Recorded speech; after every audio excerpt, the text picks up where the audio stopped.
Muchas gracias por su presencia. En esta sesión quería hablar de un tema de gran trascendencia en nuestra sociedad y quería hacerlo desde la perspectiva que da título a la conferencia. El aborto, una solución equivocada a un problema real. Había dividido la exposición en 4 apartados. En el primero abordaremos brevemente los falsos dilemas que conducen al aborto. En segundo lugar, hablaremos de qué problemas hay detrás de esta realidad. En tercer lugar, qué soluciones podemos ofrecer. Y por último, hablaremos de la defensa y promoción de la cultura de la vida. Empezamos, por tanto, con los falsos dilemas.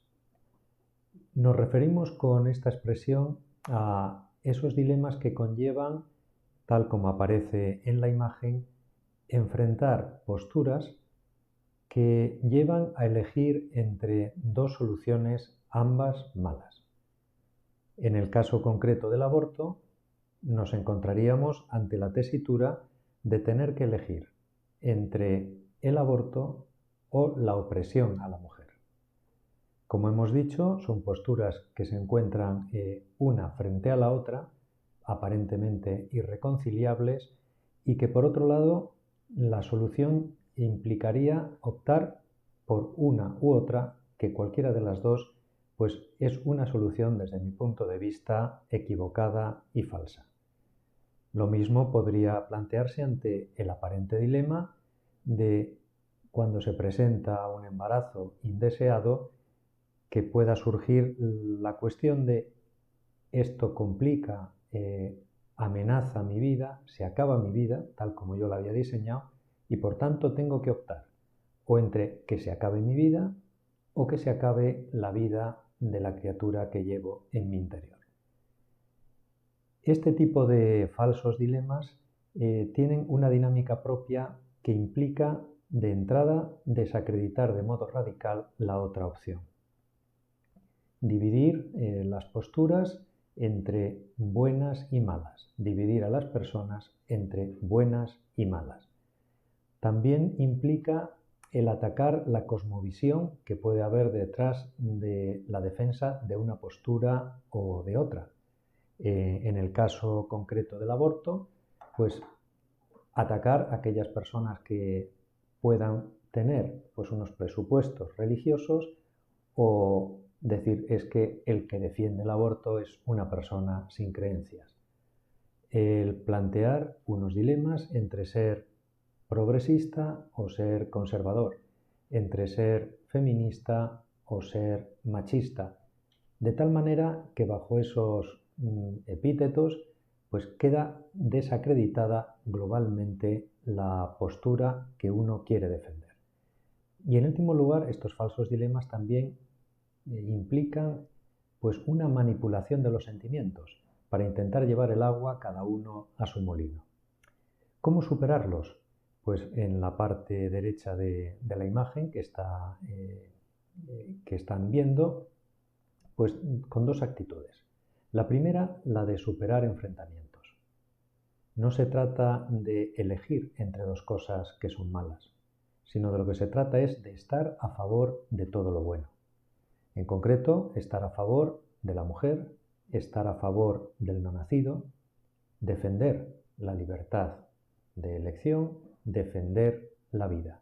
No son cosas que se oponen, son cosas que pueden perfectamente estar integradas. ¿Y cómo se pueden superar esos enfrentamientos? Pues con una actitud que implica un reto a la creatividad y a la laboriosidad humana. Siguiendo el esquema que hemos comentado brevemente antes, implicaría de entrada pues buscar alternativas y soluciones buenas, que se pueda elegir entre soluciones que al menos sean siempre buenas. En segundo lugar, en vez de atacar las cosmovisiones, saber razonar y defender de modo sensato las posturas. En tercer lugar, no descalificar a nadie, sino respetar a las personas. Y por último, en vez de manipular sentimientos, procurar hacer unos planteamientos que conlleven a una información veraz para que la gente pueda elegir realmente con libertad y de un modo plenamente informado y consciente.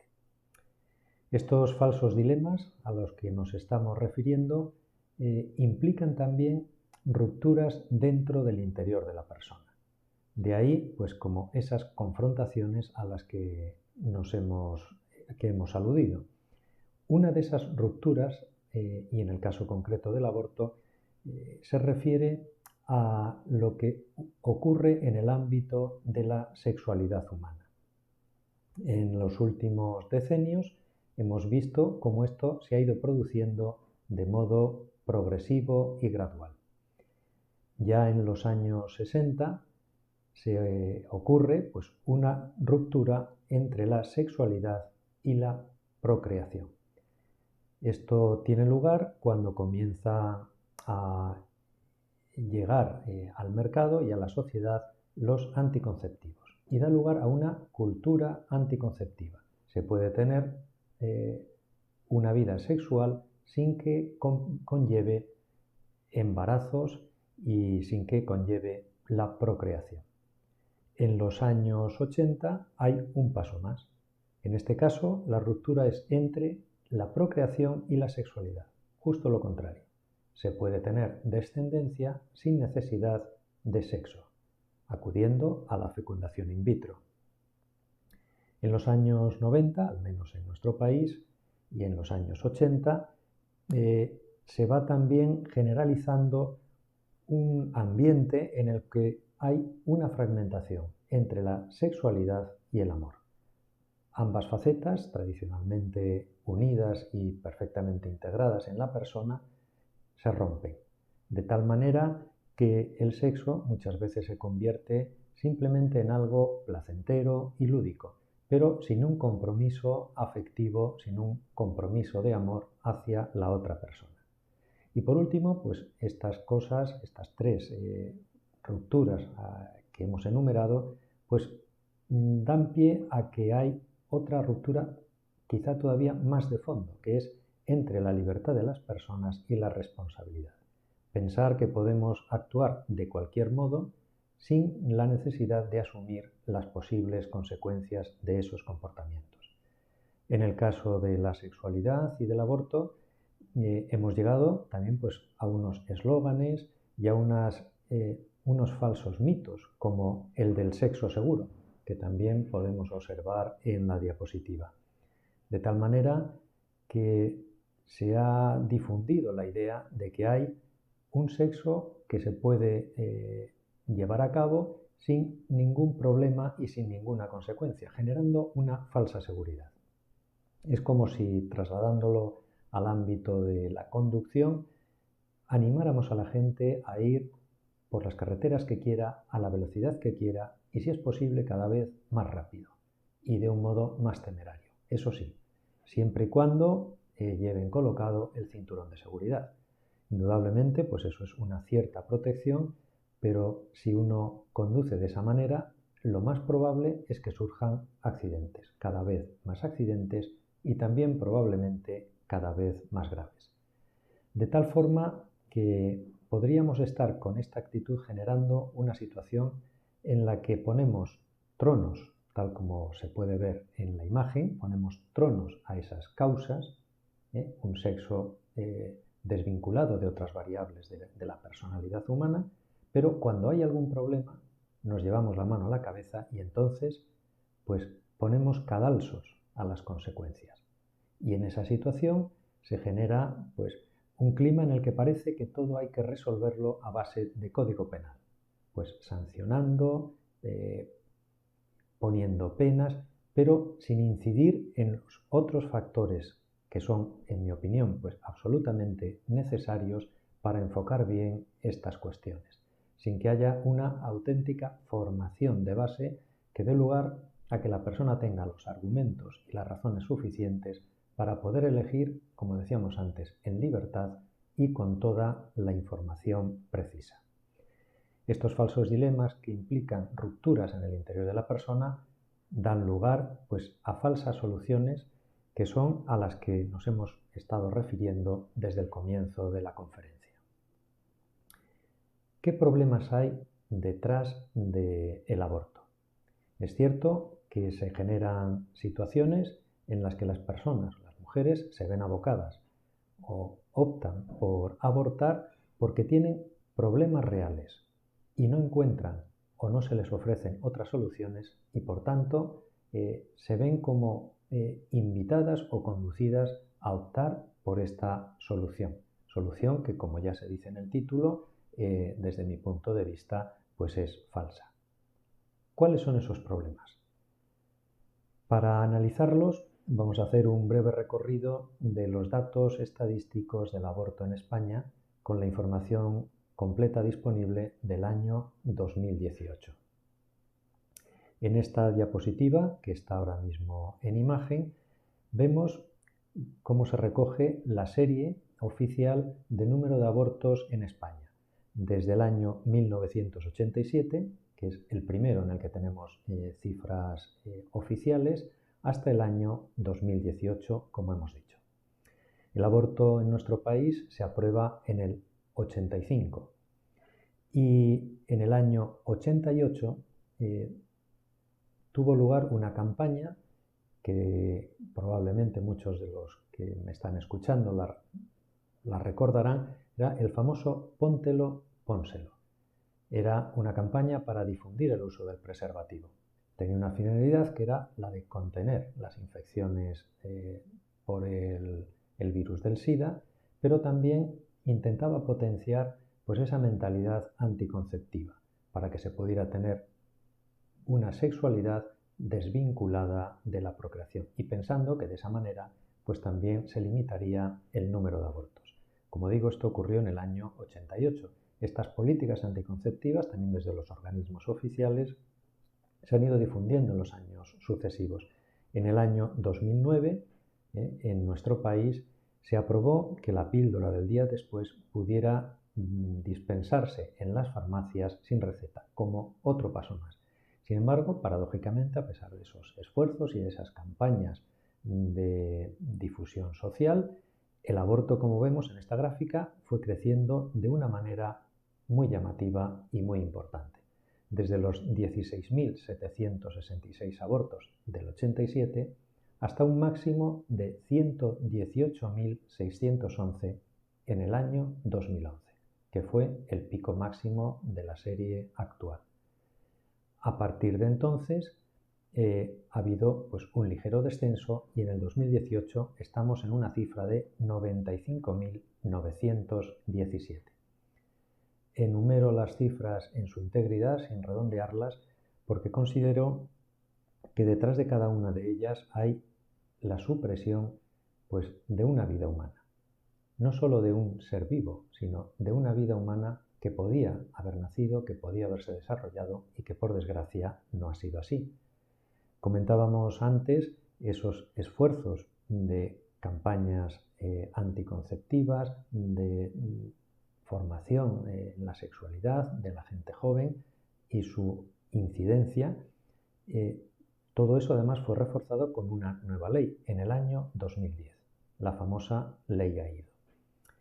De toda esta gráfica, y refiriéndonos ya a los problemas que puede haber detrás del aborto, una primera conclusión muy somera es que si el aborto ha crecido tanto en nuestro país, multiplicándose prácticamente por 6 desde este año 87 hasta el 18, implica que hay muchos problemas de fondo y que esos problemas no solo no se han corregido con esas campañas o con esa nueva ley, sino que se han mantenido y han crecido. Luego, ahí hay un elemento en el que debemos reflexionar y pensar cómo enfocarlo de modo adecuado. Si lo anterior lo vinculamos a las causas de mortalidad en España, como figura en la diapositiva que está ahora en imagen, vemos cómo en el año también 2018 la principal causa de muerte en nuestro país fueron las enfermedades cardiovasculares, seguidas muy de cerca por las enfermedades oncológicas. Y si lo comparamos con el número de abortos de ese mismo año, pues vemos que el aborto, podríamos concluir, que sería la tercera causa de muerte en España. bastante estas cifras del aborto, bastante por encima de las muertes, por ejemplo, por motivos de enfermedades del sistema digestivo.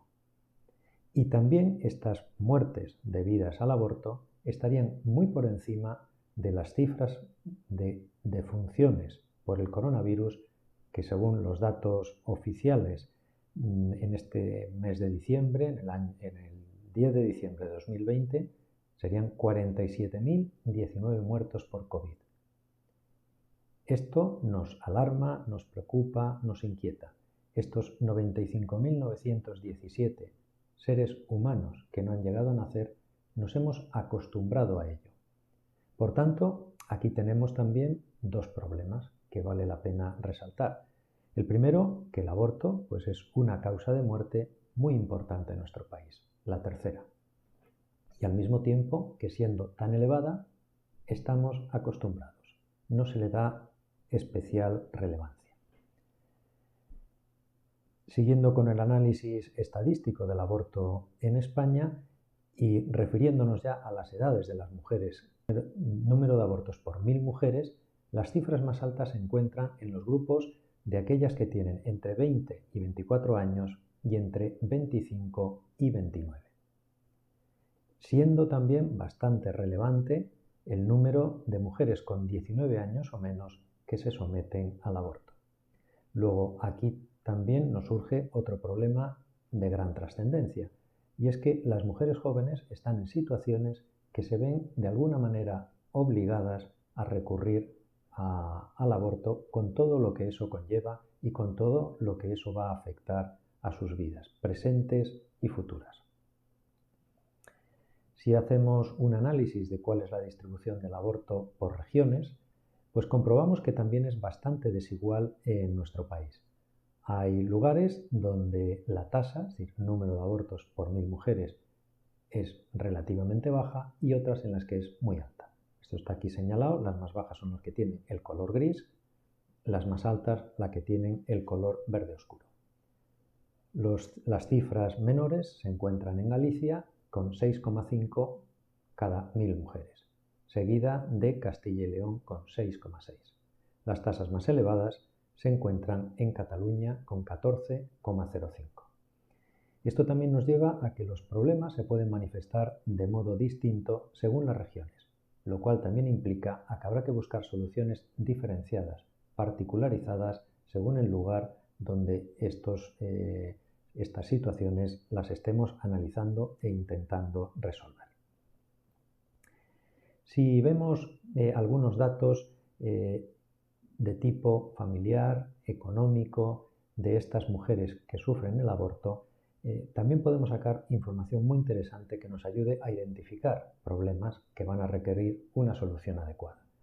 En primer lugar, si estudiamos la situación familiar de aquellas mujeres que han abortado, pues nos encontramos, aquí he puesto, hay dos columnas, 2018 y 2011, el año en el que habíamos alcanzado el pico máximo de abortos en nuestro país.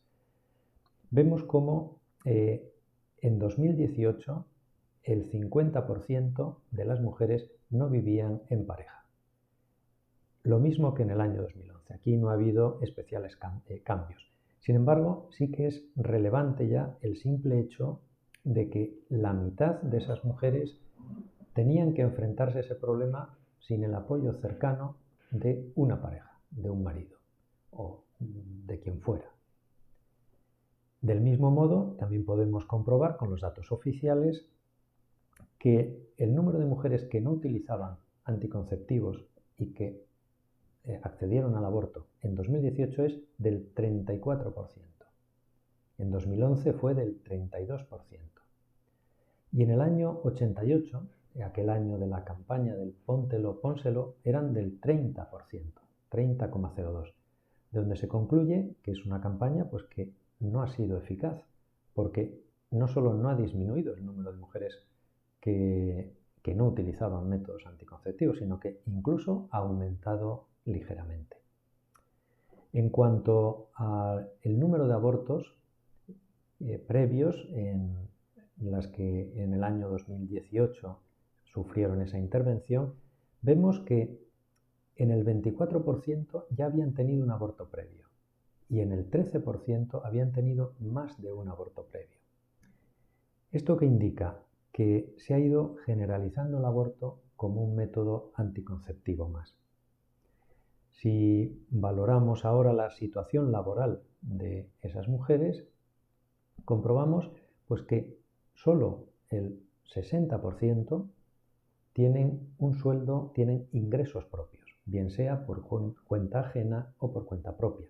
Es decir, hay un 40% que se encuentran en una situación de vulnerabilidad económica. Algo similar podemos comprobar al valorar el nivel de estudios de esas mujeres. El 18% únicamente tenían estudios de primaria o menores y el 39% solo estudios de secundaria. Muchas mujeres no tenían una formación especialmente elevada. Luego esto también implica que hay una vulnerabilidad. En cuanto al nacimiento, el lugar de nacimiento de las mujeres que acudieron al aborto, comprobamos que el 36% eran inmigrantes, de las que el 20% y un 20% sudamericanas. En nuestro país ha habido un gran flujo migratorio en las últimas décadas que se interrumpió a partir de la crisis del 2008. Un 40% prácticamente afectó a mujeres inmigrantes, mujeres también en situación de vulnerabilidad. ¿Qué concluimos? Pues que el aborto está afectando a muchas mujeres que probablemente tienen pocos recursos. Y por otro lado, que el aborto se ha convertido también en un método anticonceptivo más. Si ahora analizamos el número de abortos y el motivo de la causa por el que han recurrido a él, pues obtenemos también una información muy interesante. En primer lugar, podemos ver cómo el 90% de los abortos se producen a petición de la mujer y antes de la semana 14, que es la que establece la ley AIDO. De tal manera que hasta esta semana 14 hay un aborto completamente libre en nuestro país. Y a este supuesto se acogen el 90,44% de las mujeres. Hasta la semana 22 se puede abortar si hay grave riesgo para la salud de la madre y en este caso hay pues casi un 6%. En conjunto estas dos cifras suman casi un 96%. Luego podemos concluir que en la práctica en nuestro país hay un aborto libre, porque el grave riesgo para la vida o la salud de la embarazada era la gran causa que antes de la ley AIDO se aducía para abortar. Luego era un gran coladero. En la práctica, en nuestro país, hay un aborto libre. Luego, esto no es un problema de libertad. Hay otras cuestiones que tendremos que ir analizando. Aquí quería fijarme en este límite de la semana 22 que se ha puesto para los supuestos de grave riesgo de la madre o de embarazos con graves anomalías en el feto. En esta semana 22, aquí aparece una imagen de una intervención quirúrgica sobre un feto de 21 semanas. Se llama Samuel Armas, este niño nació y se ha desarrollado, y aquí está la dirección donde podéis observar las imágenes. Era una intervención, esto es una cesárea, aquí tenemos el útero, en la que se quería corregir una lesión de espina bífida intraútero. Cuando el cirujano abrió el útero, salió la manita de Samuel Armas con 21 semanas y agarró el dedo del cirujano. Una imagen tan conmovedora y con tanta fuerza que nos lleva a pensar qué es un feto de 22 semanas, en la que se puede abortar, si se quiere, con bastante libertad. A modo de resumen, y agrupando los problemas que hemos ido enumerando muy sucintamente, podemos hacer tres grandes grupos.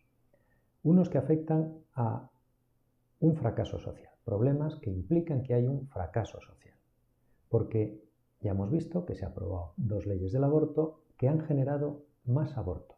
Luego ya se ve que hay una cuestión de fondo que sigue sin funcionar. Se ha multiplicado, como decíamos, por 6. Y la cifra total desde el año 85 hasta este año 2018 es de 2.385.693 abortos. Una cifra que contrasta con esa crisis generacional que tenemos en España, ese envejecimiento, esa pirámide poblacional invertida. 2.385.693 seres humanos que no llegaron a nacer y que podrían estar ahora mismo impulsando nuestra sociedad y sacándola adelante. Ese fracaso social se manifiesta también en la ineficacia de esas campañas de prevención del aborto y de la educación sexual oficial. Hará falta otro tipo de educación sexual. Y también el fracaso social se pone de relieve en que se ha ido generando una presión sobre la mujer para que aborte, porque no se ofrecen realmente alternativas diferentes.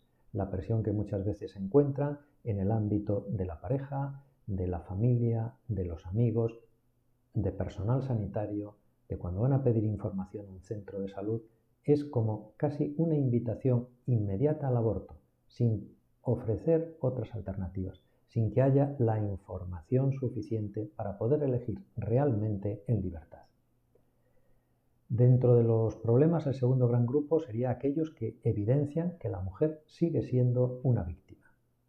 De entrada, porque está afectando a mujeres muy jóvenes, entre los 20 y los 30 años, incluso también en una proporción no pequeña, mujeres menores de 19 años. Eso quiere decir que el aborto, esa experiencia, va a lastrar la vida de todas esas personas. Al mismo tiempo, también hemos visto cómo el aborto hace más vulnerable a las mujeres vulnerables, aquellas que tienen una precariedad laboral, que tienen poca formación, pocos estudios, que no tienen una pareja. Y luego, otra consecuencia me parece muy reseñable, y es que, tal como está planteado esta cuestión, todo lo que implica el aborto está recayendo exclusivamente sobre los hombros de la mujer. Ella tiene que asumir la decisión, tiene que asumir el aborto en sí mismo y tiene que asumir las consecuencias. El marido queda al margen, la pareja queda al margen. Es más, lo que se planteaba como una manera de defender a la mujer se vuelve contra ella. Porque el hombre podría decir, bueno, si te has quedado embarazada sin quererlo, es que no te has protegido suficientemente, porque hay muchos medios para hacerlo, estás muy informada al respecto, y si no lo has hecho es fallo tuyo, problema tuyo. No sé si esto se dice así explícitamente en muchas ocasiones, pero indudablemente es una realidad. Fracaso social, la mujer es una víctima y el no nacido es otra víctima, porque se ha llegado a una situación de dar irrelevancia al embrión y al feto. Con aquella famosa frase de la ministra Ido, hay un ser vivo, pero no es solo un ser vivo, hay un ser humano. En el año 2018 hubo 95.917 víctimas, mujeres, 95.917 víctimas, fetos y embriones.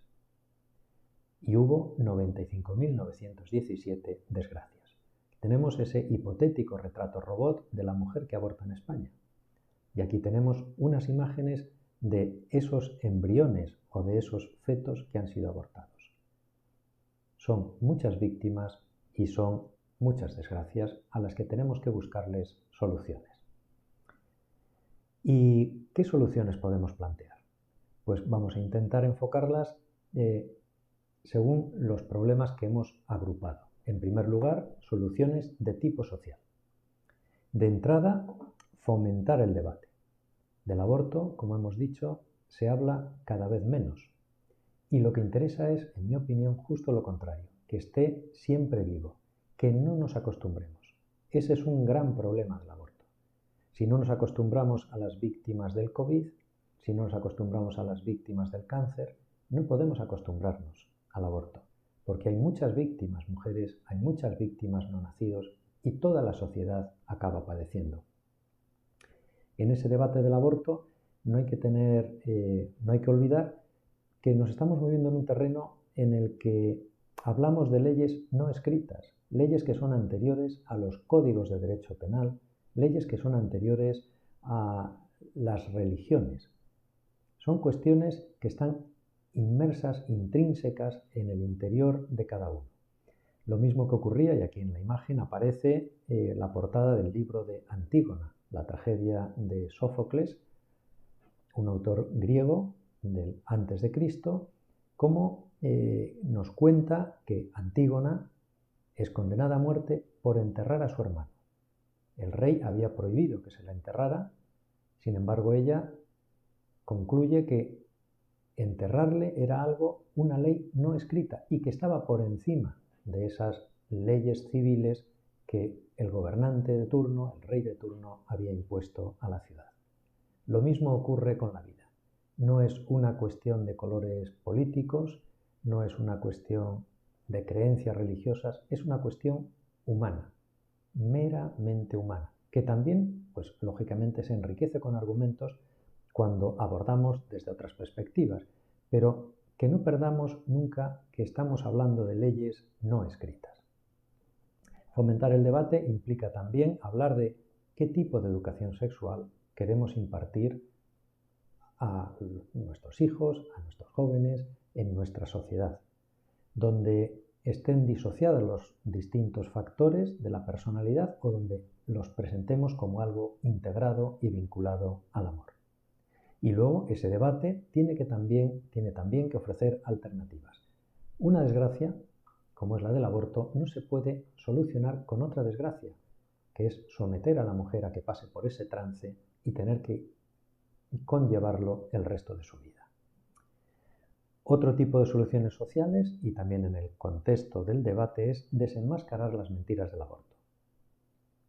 Una que me gustaría de entrada citar es el famoso juicio de Roe versus Wade, que fue la sentencia que dio lugar a que en Estados Unidos el aborto fuera considerado como un derecho constitucional. Aquí en la imagen vemos a Roe, una mujer que cuando quedó embarazada por tercera vez ya tenía 2 hijos y sus abogadas le propusieron que para que saliera adelante esa presión para la legitimización del aborto, dijera que había quedado embarazada como consecuencia de una violación, pero eso era algo absolutamente falso, tal como ella confesó años después. Todo este juicio duró 3 años.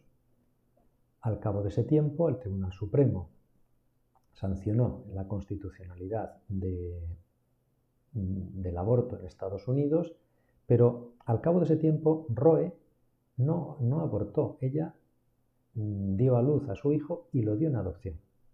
Posteriormente tuvo una vida, digamos, complicada y finalmente cayó en la cuenta de lo que había ocurrido y se convirtió en una activista provida hasta el momento de su fallecimiento. Pero todo este caso, que ha tenido tantísima trascendencia, ha estado montado y orquestado sobre grandes mentiras. Lo mismo ocurría cuando se hablaba de las cifras y de la demanda social del aborto. Lo mismo cuando se habla de esa hipotética libertad de abortar que se ha ido transformando en obligación de abortar por la presión externa. Presión que se ejerce también muchas veces de estados sobre otros estados, lo que podríamos considerar pues un auténtico colonialismo imperialista.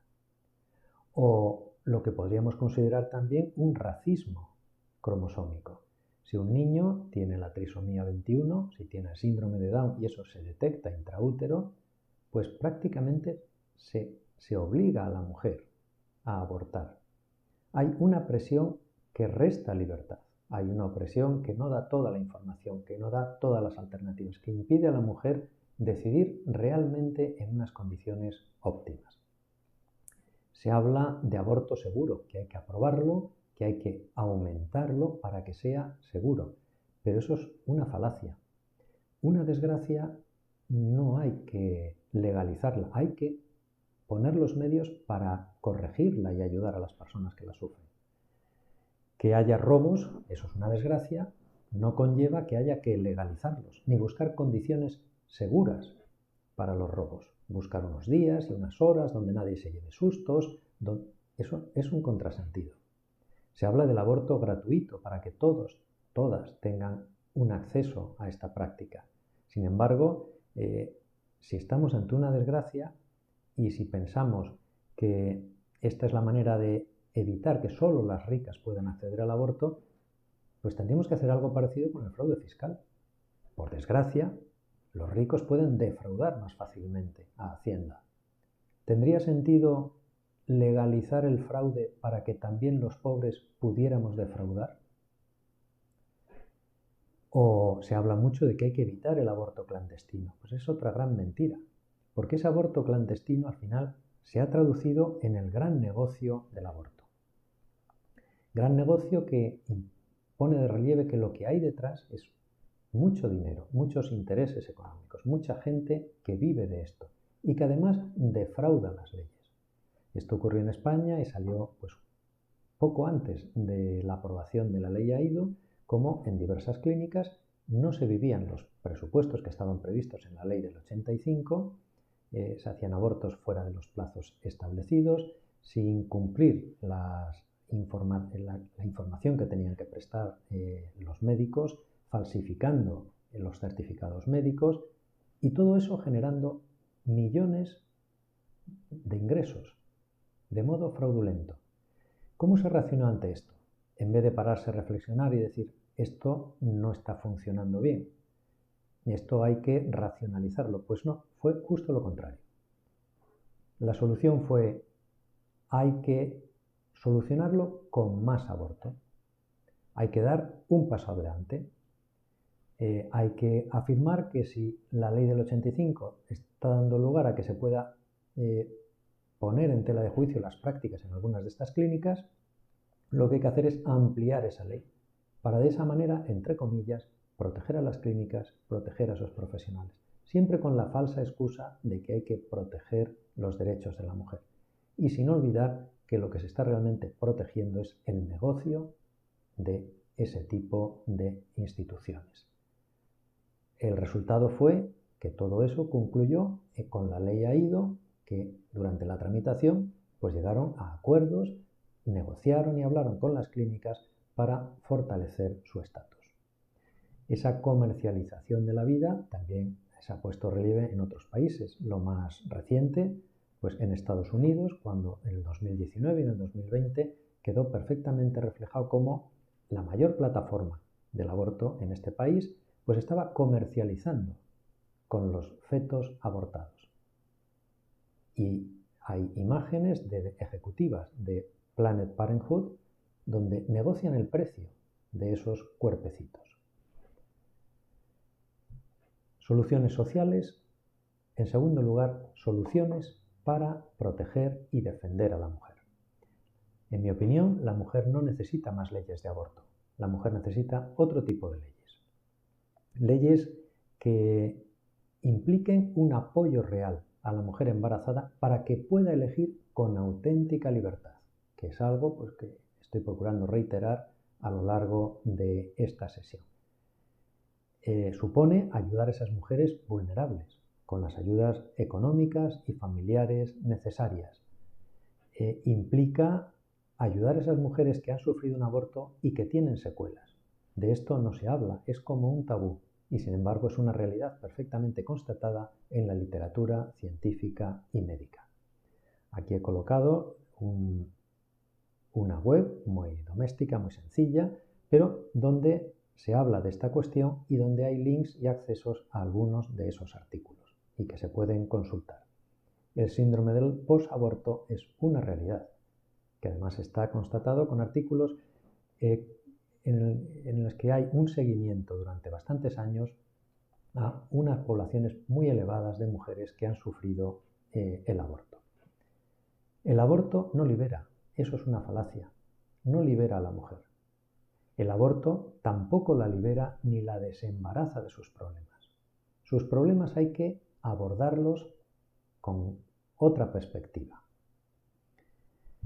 Soluciones sociales, soluciones para la mujer, soluciones para el no nacido. La primera de ellos y la más elemental es que reflexionemos. Si alguien plantea, según aquel falso dilema que decíamos al comienzo, pero es que hay que optar entre mi vida y la de el que no ha nacido. Formulemos otra pregunta. ¿Es lícito eliminar una vida humana inocente para resolver un problema? Se podría contraargumentar de muchas maneras, pero no hay que olvidar la claridad y precisión de esta pregunta que cada uno tiene que resolver en conciencia. ¿Es lícito eliminar una vida humana para resolver un problema? ¿Es lícito pedirle a alguien que lo haga? Y yo creo que esto solo lo podemos responder cada uno con la información suficiente, con las soluciones que tengamos al alcance de nuestra mano, pero sin olvidar que esto es nuclear. Y sin perder de vista que el niño no nacido no es un enemigo. Es un ser humano que lo único que quiere es salir adelante, igual que la madre. La madre sufre, lo pasa mal, tiene problemas, quiere salir adelante, quiere desarrollar su vida. El no nacido quiere hacer lo mismo, salir adelante. Y actuando con esos retos a la creatividad y a la laboriosidad humana, podremos encontrar soluciones para que ambas, la madre y el no nacido, salgan adelante. Indudablemente hay que darle mucho más valor y mucha más relevancia al niño que está en el vientre. En esta viñeta de José María Nieto aparece pues, una manifestación de abortistas con los lemas típicos, ¿no? Mi bombo es mío, el aborto es un derecho, aborto legal, sí al aborto. Suena todo muy bien, suena como dar libertad a la mujer, pero las pancartas se caen y las conciencias se conmueven ante la pregunta, ¿ya da pataditas? No es un enemigo, quiere salir adelante, igual que la madre. Con trabajo y con soluciones adecuadas podemos conseguirlo. Dentro de esas soluciones para el no nacido y para darle la relevancia que tiene, brevemente, pues voy a referirme a qué es el embrión y qué es el feto. Como ya hemos repetido también muchas veces, pero no me importa volver a hacerlo, no son solo seres vivos, son seres humanos en su fase más inicial de desarrollo. Y son humanos porque tienen en cada una de sus células los cromosomas humanos. Esto no es una lechuga, no es un pulpo, no es una jirafa, esto es un ser humano. Los 23 pares de cromosomas que tiene cualquier persona humana. Es el código de barras que está inscrito en cada una de nuestras células, desde que tenemos una célula hasta que nos morimos, cuando nos corresponda. Es una novedad biológica, no hay otro ser igual. Puede haber gemelos, pero a medida que se van desarrollando los gemelos, unos genes se inhiben y otros se expresan también de un modo diferente, incluso en los gemelos. Hay individualidad, es un individuo. Hay tesis que dicen que hasta que un embrión no llega al día 14, no se puede afirmar si es uno o si puede dar lugar a gemelos. Esto requeriría otra sesión para explicarlo. Pero hay muchos argumentos biológicos que evidencian que es un único individuo. Un embrión es no solo un conjunto de células iguales, es un organismo vivo coordinado, donde cada célula tiene su lugar, tiene su función, donde cuando el embrión tiene ya 2 células, ya cuando tiene 3, ya están incoados los ejes corporales. Ya podemos intuir qué va a ser el embrión, qué va a ser las membranas que van a envolverlo, donde podemos intuir qué va a ser la parte anterior y posterior, y por tanto qué va a estar arriba y abajo. Todo eso cuando solo tienen 2, 3 células. Ya está incoado un eje. Esto no es un grupo de células iguales, es un organismo que está perfectamente coordinado y con una autonomía de desarrollo. El director de orquesta es este código genético que va permitiendo que cada instrumento entre en el momento adecuado. Y hay una continuidad perfecta. Desde que tiene una célula, aquí tenemos un embrión fecundado, en el momento de una célula, va cambiando la forma, pero no cambia el sujeto. Y no podrá ser humano si no es humano desde el principio. Y todos los pasos, todos son igualmente necesarios. No hay ninguno irrelevante. Todos son igualmente importantes. Luego hay que darle relevancia, porque eso implicará respetar al no nacido. Y por último, defender la cultura de la vida. ¿Cómo? De entrada, planteando modelos de éxito que impliquen un apoyo real a la madre, a la mujer y al no nacido. Aquí en esta imagen recojo los datos de Red Madre, una iniciativa que en la página web podréis ver su memoria de actividades, y en el año 2019, esto es muy relevante, acudieron 2.893 mujeres en España que querían abortar. De ellas, 9 de cada 10 continuaron con el embarazo porque recibieron información, recibieron ayuda y pudieron decidir con libertad. En este mapa aparecen las distintas provincias con una chincheta en la que Red Madre está actuando. Estos son modelos de éxito que ayudan a la mujer y ayudan al no nacido. Y el éxito es relevante. Muchas otras acuden no porque quieran abortar. El año pasado atendieron a 31.849 mujeres. Porque buscan ayuda, porque no tienen pareja, porque no tienen recursos económicos, porque necesitan ayudas legales, porque son prostitutas, porque son inmigrantes, porque sufren violencia doméstica, y todas ellas sacaron adelante su embarazo con la ayuda adecuada. La cultura de la vida implica recomponer a la persona, no podemos fragmentarla. La sexualidad, la procreación, el amor, todo eso es un uno, tiene que estar perfectamente armonizado. Cuando una vasija se rompe, podemos tirarla a la papelera o podemos arreglarla. Hay una técnica de alfarería japonesa, el kintsugi, que de estos fragmentos reconstruye estos otros. Incluso utiliza oro, de tal forma que el resultado final es incluso más hermoso. Luego, se puede arreglar los problemas. Y en buena medida lo lograremos con una educación sexual integral de la persona y que nunca deje al amor como desvinculado, como una variable libre y fuera o al margen de la sexualidad. Otra manera de fomentar la cultura de la vida es dar voz a quien no tiene voz. Esas mujeres que no saben a quién acudir, esos no nacidos que no pueden hablar. Cada uno en nuestro entorno podemos ser esos altavoces. Podemos defender realmente los derechos de los discapacitados. España, como la mayor parte de los países del mundo, como se ve en esta imagen, hemos suscrito la Convención de Derechos de las Personas con Discapacidad. Y sin embargo, paradójicamente, aprobamos como uno de los supuestos del aborto la discapacidad. Es un contrasentido. Hay que defender a los discapacitados en el vientre materno y luego cuando nacen, con muchas medidas de apoyo social, porque luego hay que hacer mucho trabajo. Pero hay muchas personas, muchas instituciones que se están volcando con estas personas. Recientemente se ha producido también en Ginebra la Declaración de Consenso de Ginebra para defender a la mujer, a la familia, el derecho a la vida y también la autonomía de los estados, muchos de los cuales se sienten presionados por otros más poderosos para implementar y poner en marcha legislaciones proabortistas. Y por último, pues tenemos que dar esperanza. La esperanza va muy vinculada a la cultura de la vida, de ahí también pues este color verde. Aquí pongo dos imágenes. Una, Cristiano Ronaldo junto a su madre. Se publicó recientemente una biografía de la madre de Cristiano Ronaldo que se tituló Madre Coraje. Ella se planteó el dilema del aborto, quiso abortar.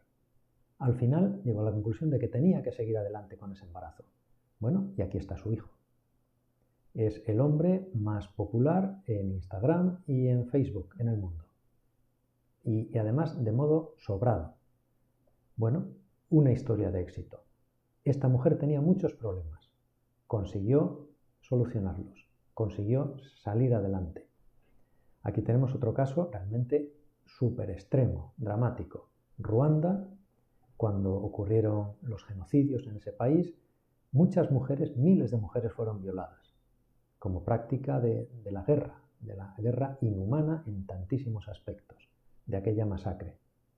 Muchas de estas mujeres tuvieron esos hijos y han salido adelante con la ayuda de mucha gente, con un proceso que se ha instaurado progresivamente en el país.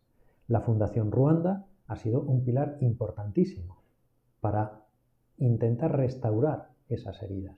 Ya ha hecho una ayuda educativa, sanitaria, psicológica a esas madres.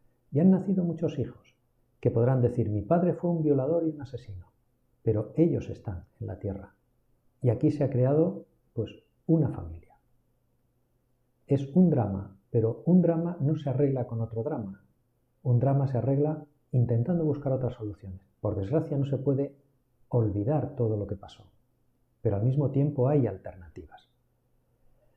Y como punto final, indico aquí pues algunas referencias por si alguien quiere ampliar la información. Hay dos páginas web, Haceprensa y bioética.com, donde encontrarán muchos artículos con contenido muy interesante. Hay muchas otras cosas en la red que lógicamente pues se pueden consultar y donde se encontrará pues claves muy interesantes para abordar esta cuestión. Y luego también recomiendo vivamente estos vídeos de YouTube. Son 9 vídeos titulados En el vientre materno, hechos por National Geographic, donde se va poniendo con unas imágenes extraordinarias el desarrollo del embrión en el útero. Y esto nos da pie a aquella pregunta, ¿no? ¿Qué es lo que se está desarrollando allí? ¿Un ser vivo o un ser humano? Bueno, pues hay muchas maneras de informarse y muchas maneras de acudir a gente que nos ayude para poder decidir con plena libertad y resolver de este modo esos falsos dilemas que muchas veces conducen al aborto, ya que la madre sea una víctima, los no nacidos sean una víctima y la sociedad en su conjunto también lo sea. Muchas gracias por su atención.